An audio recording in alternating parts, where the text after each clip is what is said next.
नमस्कार। खबरों के इस बुलेटिन च तुहाडा स्वागत है। मैं हाँ स्वरनजीत सिंह। पहला पेश ने चोड़वीआं खबरां। प्रधानमंत्री नरेंद्र मोदी ने कहा कि विकसित भारत बनाने लई मेक इन इंडिया का विस्तार जरूरी है।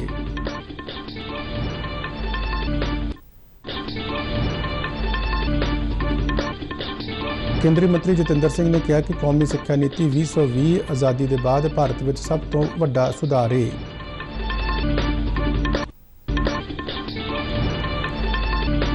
भारतीय रिजर्व बैंक किसान क्रेडिट कार्ड के डिजिटलीकरण लई एक पायलट योजना शुरू करेगा।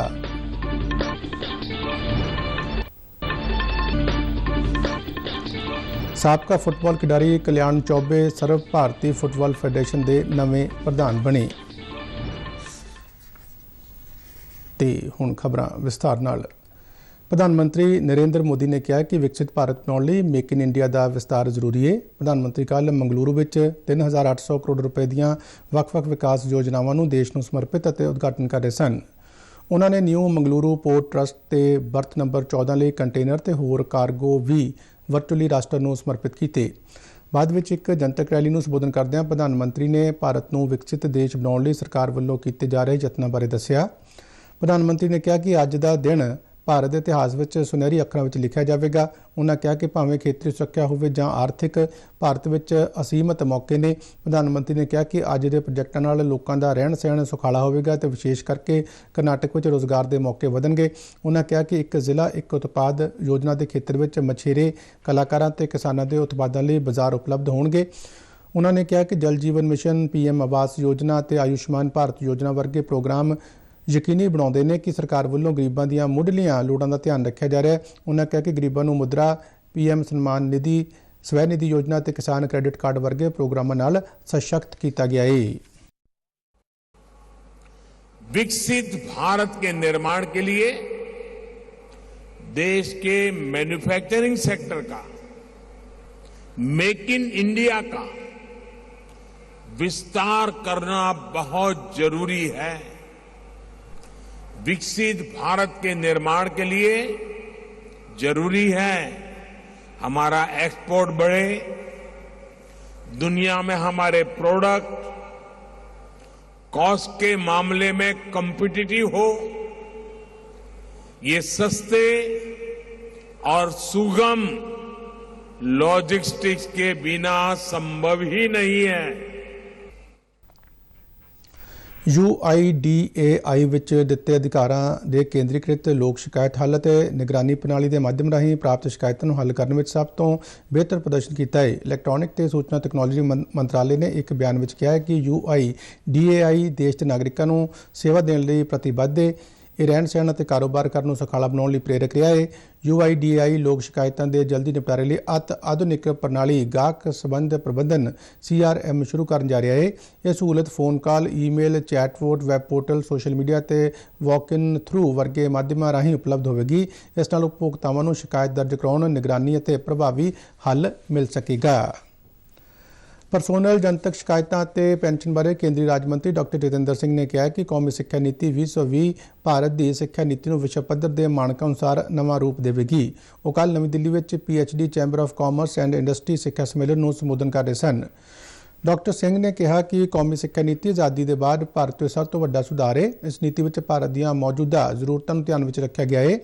नवी सिक्ख्या नीति में डिग्री की बजाय विद्यार्थियों की प्रतिभा, ज्ञान, कौशल और योग्यता को तरजीह दी गई है। केंद्रीय राज्य मंत्री ने कहा कि सिक्ख्या नीति में रचनात्मक ते बहु विषयां संबंधी पाठक्रम है, जिस विच विज्ञान और गणित तो इलावा भाषा, सभ्याचार, खेड ते फिटनेस, सेहत ते कल्याण विषय शामिल ने। भारतीय रिजर्व बैंक जल्दी ही किसान क्रेडिट कार्ड के पूरी तरह डिजिटलीकरण लई एक पायलट योजना शुरू करेगा। इसनूं KCC लैंडिंग भी कहा जाता है। रिजर्व बैंक वालों जारी एक बयान में कहा गया है कि पेंडू वित्त का डिजिटलीकरण करना रिजर्व बैंक के फिटनेक यत्नां का मुख्य उद्देश्य है। ये pilot programme Madhya Pradesh, Union Bank of India ते तमिलनाडु में फेडरल बैंक के नाल कुछ 94 जिलों में शुरू किया जाएगा। रिजर्व बैंक नवाचार केंद्र ने KCC लैंडिंग को विकसित किया है। प्रस्तावित डिजिटलीकरण नाल किसान क्रेडिट कार्ड राही कर्जा लैण की प्रक्रिया को वधेरे असरदार बनाउण विच मदद मिलेगी।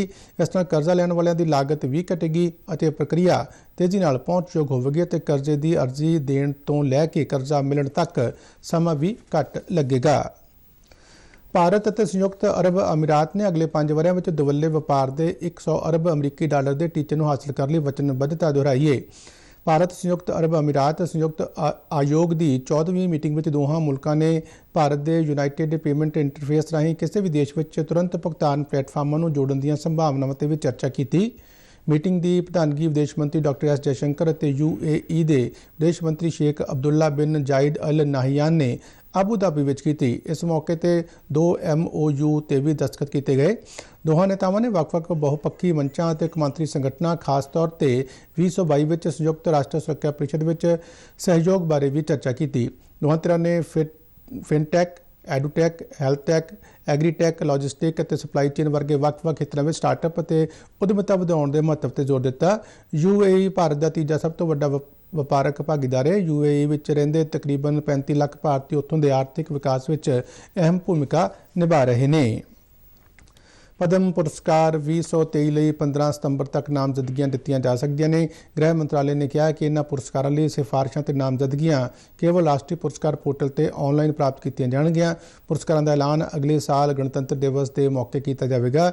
ਇਹ ਪੁਰਸਕਾਰ ਕਲਾ, ਸਾਹਿਤ ਅਤੇ ਸਿੱਖਿਆ, ਖੇਡਾਂ, ਚਿਕਿਤਸਾ, ਸਮਾਜਿਕ ਕਾਰਜਾਂ, ਵਿਗਿਆਨ ਅਤੇ ਇੰਜੀਨੀਅਰਿੰਗ, ਵਪਾਰ ਅਤੇ ਉਦਯੋਗ ਖੇਤਰ ਵਿੱਚ ਵਿਸ਼ੇਸ਼ ਕਾਰਜਾਂ ਲਈ ਦਿੱਤੇ ਜਾਂਦੇ ਨੇ। ਰੱਖਿਆ ਮੰਤਰਾਲੇ ਨੇ ਕਿਹਾ ਕਿ ਇਸ ਸਾਲ ਅਗਸਤ ਵਿੱਚ ਪੈਨਸ਼ਨ ਪ੍ਰਸ਼ਾਸਨ ਰੱਖਿਆ ਪ੍ਰਣਾਲੀ ਰਾਹੀਂ 3090 ਕਰੋੜ ਰੁਪਏ ਦੀ ਰਾਸ਼ੀ ਰੱਖਿਆ ਪੈਨਸ਼ਨਰਸ ਨੂੰ ਡਿਜੀਟਲੀ ਭੇਜੀ ਗਈ ਹੈ। ਇੱਕ ਹੋਰ ਮੀਲ ਪੱਥਰ ਨੂੰ ਪਾਰ ਕਰਦਿਆਂ ਅਗਸਤ ਵਿੱਚ ਪੈਨਸ਼ਨ ਦੇ ਡਿਜੀਟਲ ਪਲੇਟਫਾਰਮ ਸਪਰਸ਼ ਤੇ 5,62,000 ਤੋਂ ਵੱਧ ਰੱਖਿਆ ਪੈਨਸ਼ਨਰਸ ਆ ਗਏ ਨੇ। ਹੁਣ ਸਪਰਸ਼ ਪੈਨਸ਼ਨ ਪ੍ਰਣਾਲੀ ਤੇ ਕੁੱਲ ਪੈਨਸ਼ਨਰਸ ਦੀ ਗਿਣਤੀ 10 ਲੱਖ ਲਾਭਪਾਤਰੀਆਂ ਤੋਂ ਵੱਧ ਕੇ 11 ਲੱਖ ਹੋ ਗਈ ਹੈ, ਜੋ ਦੇਸ਼ ਵਿੱਚ ਕੁੱਲ ਰੱਖਿਆ ਪੈਨਸ਼ਨਰਸ ਦਾ 33% ਬਣਦਾ ਹੈ। ਮੰਤਰਾਲੇ ਨੇ ਕਿਹਾ ਕਿ ਇਹ ਪਰਿਵਰਤਨ ਕੇਵਲ ਨਵਾਚਾਰ ਰਾਹੀਂ ਸੰਭਵ ਹੋ ਸਕਿਆ ਹੈ।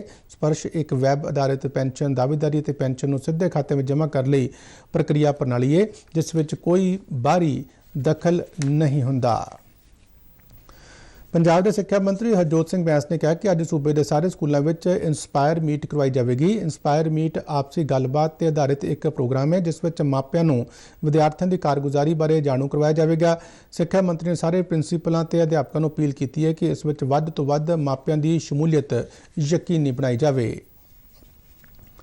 ਸਾਬਕਾ ਫੁੱਟਬਾਲ ਖਿਡਾਰੀ ਕਲਿਆਣ ਚੌਬੇ ਨੂੰ ਸਰਵ ਭਾਰਤੀ ਫੁੱਟਬਾਲ ਫੈਡਰੇਸ਼ਨ ਦਾ ਨਵਾਂ ਪ੍ਰਧਾਨ ਚੁਣਿਆ ਗਿਆ ਹੈ। ਕਲਿਆਣ ਚੌਬੇ ਨੇ ਪ੍ਰਸਿੱਧ ਖਿਡਾਰੀ ਬਾਈਚੁੰਗ ਭੂਟੀਆ ਨੂੰ ਵੱਡੇ ਫਰਕ ਨਾਲ ਚੋਣਾਂ ਵਿੱਚ ਹਰਾਇਆ ਹੈ। 45 ਸਾਲਾ ਚੌਬੇ, ਜੋ ਮੋਹਨ ਬਗਾਨ ਅਤੇ ਪੱਛਮ ਬੰਗਾਲ ਫੁੱਟਬਾਲ ਦੀਆਂ ਟੀਮਾਂ ਵਿੱਚ ਸਾਬਕਾ ਗੋਲਕੀਪਰ ਵੀ ਰਹੇ ਨੇ, ਨੂੰ 33 ਵੋਟਾਂ ਪਈਆਂ, ਜਦਕਿ ਭੂਟੀਆ ਨੂੰ 1 ਵੋਟ ਪਈ। ਚੌਬੇ ਪੱਛਮ ਬੰਗਾਲ ਵਿੱਚ ਕ੍ਰਿਸ਼ਨ ਨਗਰ ਪਾਰਲੀਮਾਨੀ ਹਲਕੇ ਤੋਂ ਭਾਰਤੀ ਜਨਤਾ ਪਾਰਟੀ ਲਈ ਚੋਣ ਵੀ ਲੜ ਚੁੱਕੇ ਨੇ। ਕਰਨਾਟਕ ਫੁੱਟਬਾਲ ਐਸੋਸੀਏਸ਼ਨ ਦੇ ਪ੍ਰਧਾਨ NA ਹੈਰਿਸ ਰਾਜਸਥਾਨ ਦੇ ਮਨਵੇਂਦਰਾ ਸਿੰਘ ਨੂੰ ਫੁੱਟਬਾਲ ਫੈਡਰੇਸ਼ਨ ਦੀਆਂ ਚੋਣਾਂ ਦੇ ਵਿੱਚ ਹਰਾ ਕੇ ਉਪ ਪ੍ਰਧਾਨ ਬਣੇ। ਖਬਰਾਂ ਦੇ ਬੁਲੇਟਿਨ ਸਾਡੇ ਦਰਸ਼ਕ RNU DDK ਜਲੰਧਰ ਦੇ YouTube ਚੈਨਲ, Facebook ਪੇਜ ਅਤੇ Twitter ਹੈਂਡਲ ਤੇ ਵੀ ਦੇਖ ਸਕਦੇ ਨੇ। ਬੁਲੇਟਿਨ ਦੇ ਅਖੀਰ ਵਿੱਚ ਚੋਣਵੀਆਂ ਖਬਰਾਂ ਇੱਕ ਵਾਰ ਫਿਰ ਤੋਂ। ਪ੍ਰਧਾਨ ਮੰਤਰੀ ਨਰਿੰਦਰ ਮੋਦੀ ਨੇ ਕਿਹਾ ਕਿ ਵਿਕਸਿਤ ਭਾਰਤ ਬਣਾਉਣ ਲਈ ਮੇਕ ਇਨ ਇੰਡੀਆ ਦਾ ਵਿਸਤਾਰ ਜ਼ਰੂਰੀ ਹੈ।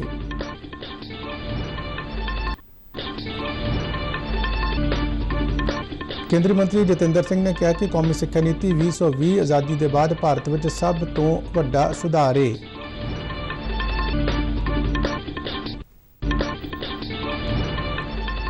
ਭਾਰਤੀ ਰਿਜ਼ਰਵ ਬੈਂਕ ਕਿਸਾਨ ਕ੍ਰੈਡਿਟ ਕਾਰਡ ਦੇ ਡਿਜੀਟਲੀਕਰਨ ਲਈ ਇੱਕ ਪਾਇਲਟ ਯੋਜਨਾ ਸ਼ੁਰੂ ਕਰੇਗਾ।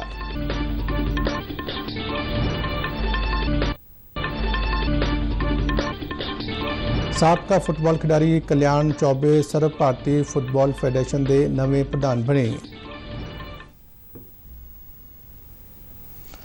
ਇਸ ਦੇ ਨਾਲ ਹੀ ਖਬਰਾਂ ਦਾ ਇਹ ਬੁਲੇਟਿਨ ਖਤਮ ਹੋਇਆ। ਇਜਾਜ਼ਤ ਦਿਓ। ਨਮਸਕਾਰ।